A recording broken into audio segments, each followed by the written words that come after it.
ಎಲ್ಲರಿಗೂ ನಮಸ್ಕಾರ. ಈ ಒಂದು ವಿಡಿಯೋದಲ್ಲಿ ನಾವು ದ್ವಿತೀಯ ಸಂಶ್ಲೇಷಣೆ ಕ್ರಿಯೆಗೆ ಕ್ಲೋರೋಫಿಲ್ ಅಗತ್ಯವೇ ಎಂಬುದನ್ನು ಕಂಡುಕೊಳ್ಳೋಣ. ನೀವಿಲ್ಲಿ ನೋಡಬಹುದು, ನಾನು ಒಂದು ವೆರಿಗೇಟೆಡ್ ಅಥವಾ ಬಹುವರ್ಣದ ಎಲೆಯನ್ನು ತೆಗೆದುಕೊಂಡಿದ್ದೀನಿ.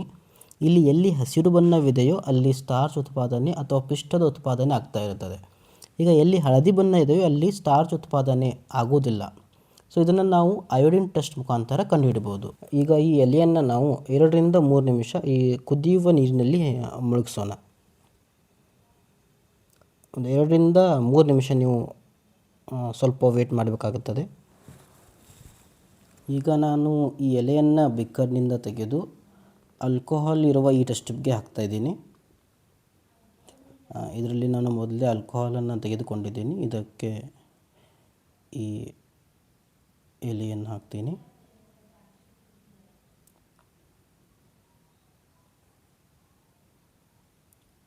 ಆಮೇಲೆ ಈ ಟೆಸ್ಟ್ ಟ್ಯೂಬನ್ನು ಕುದಿಯುವ ನೀರಿನಲ್ಲಿ ಈ ರೀತಿಯಾಗಿ ಇಡಬೇಕು.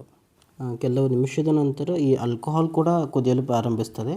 ಆಮೇಲೆ ನೀವು ಈ ಆಲ್ಕೋಹಾಲ್ ಬಣ್ಣ ನೋಡಿದ ಮೇಲೆ ಆ ಬಣ್ಣ ಹಸಿರು ಬಣ್ಣಕ್ಕೆ ತಿರುಗಿರ್ತದೆ. ನೀವಿಲ್ಲಿ ನೋಡ್ಬೋದು ಯಾವ ರೀತಿಯಾಗಿ ಆಲ್ಕೋಹಾಲ್ ಬಣ್ಣ ಹಸಿರು ಬಣ್ಣಕ್ಕೆ ತಿರುಗಿದೆ ಅಂತ. ಒಂದು ನಿಮಿಷ, ಇಲ್ಲಿ ನೋಡಿ, ಎಲೆಯಲ್ಲಿರುವ ಎಲ್ಲ ಕ್ಲೋರೋಫಿಲ್ ಆಲ್ಕೋಹಾಲ್ನಲ್ಲಿ ಬಿಡುಗಡೆ ಆಗ್ತದೆ ಈ ರೀತಿಯಾಗಿ.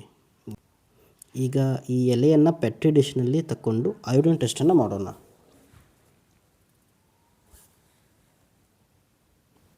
ಈಗ ಈ ಎಲೆಯ ಮೇಲೆ 1 ರಿಂದ 2 ಡ್ರಾಪ್ ಅಯೋಡಿನ್ ಸೊಲ್ಯೂಷನನ್ನು ಹಾಕಬೇಕು.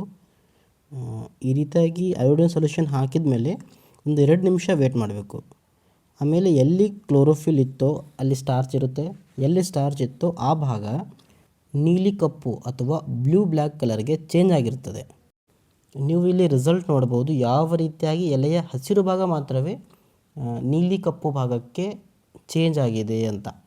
ಸೊ ಈ ಒಂದು ಚಟುವಟಿಕೆ ಮುಖಾಂತರ ನಮಗೆ ಗೊತ್ತಾಗುತ್ತದೆ ಫೋಟೋಸಿಂಥೆಸಿಸ್ ಅಥವಾ ದ್ಯುತಿ ಸಂಶ್ಲೇಷಣೆಗೆ ಕ್ಲೋರೋಫಿಲ್ ಅಗತ್ಯ.